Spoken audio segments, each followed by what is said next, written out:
Hi there, I'm Danny Flexen and welcome to this week's edition of SecondsOut ReFLEXions. We're here every Monday, 4:30 p.m, to look back on the boxing action from the weekend just gone. And the biggest event to take place this weekend in the boxing world was the heavyweight debut of former undisputed cruiserweight champion Oleksandr Usyk. He went 7 rounds before his opponent, late substitute Chaz Witherspoon, retired on his stall. And it was a dominant, one-sided performance from Usyk that has still, for some reason, drawn maybe not so much criticism, but certainly questions surrounding his future success at heavyweight as the opponents get bigger and, more importantly, better. I can understand that to an extent, but one of the main topics raised is Usyk's supposed lack of power in the heavyweight division. And it's an interesting one because he was never a massive one-punch hitter even at cruiserweight. You know, he's got that highlight reel finish against Tony Bellew 11 months ago, last time he was in the ring before Witherspoon. But even then, you know, he stepped up the gear, he went through the gears slowly, Bellew started to tire, left himself open, and Usyk's very accurate and can dig a bit.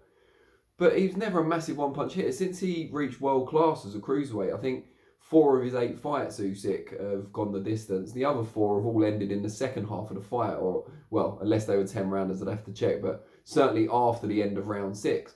So he's not someone who gets his opponents out of there, certainly at world level in the first 6 rounds.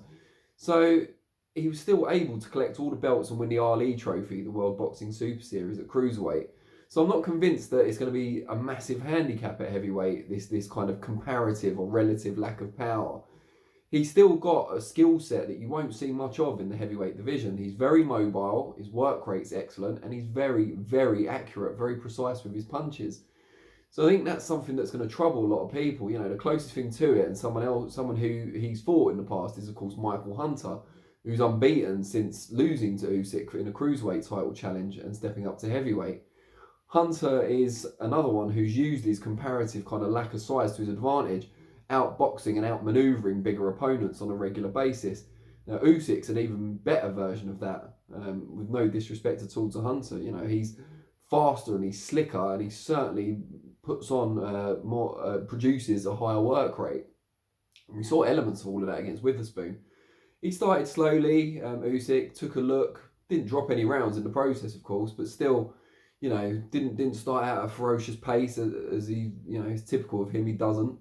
But once he worked out Witherspoon, and that only took maybe 2, maximum of 3 rounds, he gradually cranked it up, got the pressure going, cut the ring off more, and started unloading harder shots, planting his feet a little bit more as well. And it was clear by the end of that 7th round that, you know, Witherspoon had had enough. He was taking a bit of a drubbing by that point, and it could have even ended a little bit earlier. I think Usyk was very impressive. You've got to consider he'd been out of the ring for 11 months since the fight with Bellew, after he was returning from injury as well, which forced the postponement of his heavyweight debut, which was initially going to be against Carlos Takam, and that's not happening now.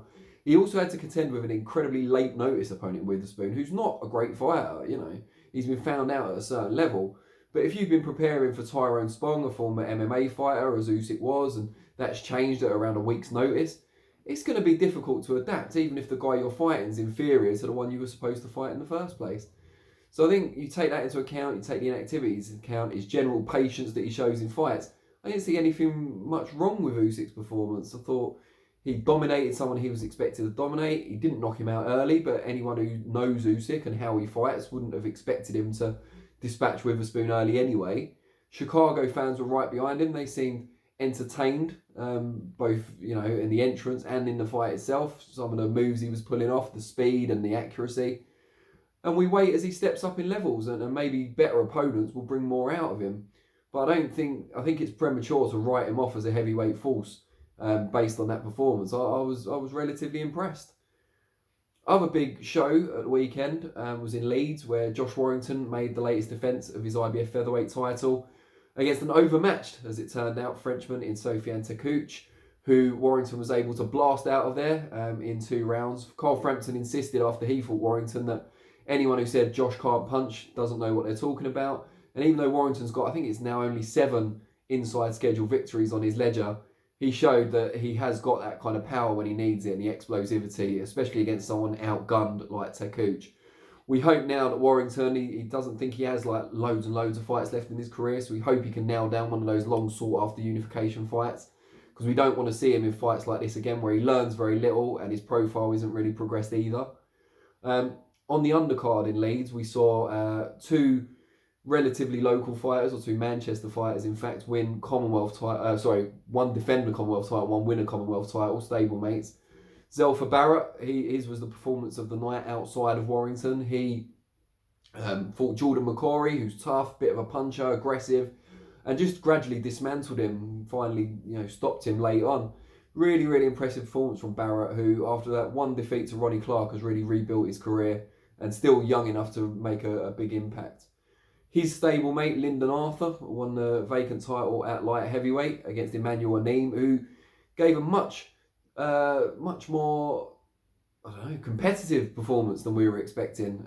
Really pushed Arthur hard, and the result was in the balance right up until the announcement. So Arthur showed a lot of heart to come back in the real late rounds after suffering through the middle rounds. So well done to him, but he'll need to and that that fight would have done him the world of good, because he's fought a lot of overmatched opponents in the past. So this is something he needed, but he's going to need a few more of those acid tests before he steps towards world level. That's my roundup, but I want to know what you think. What did you make of Usyk's heavyweight debut and the criticism it's drawn in some quarters? And also, what about Warrington? Surely it's beyond time for him to move on to those mega fights now. Let us know what you think in the comments below. We'll respond to some of them. I'll be back next week, Monday, 4:30 PM for ReFLEXions. And I'll also be here this Thursday, 4:30 PM for FlexPectations, where we look ahead to the fights taking place this weekend. As always, appreciate your time, and I look forward to doing it again. Cheers.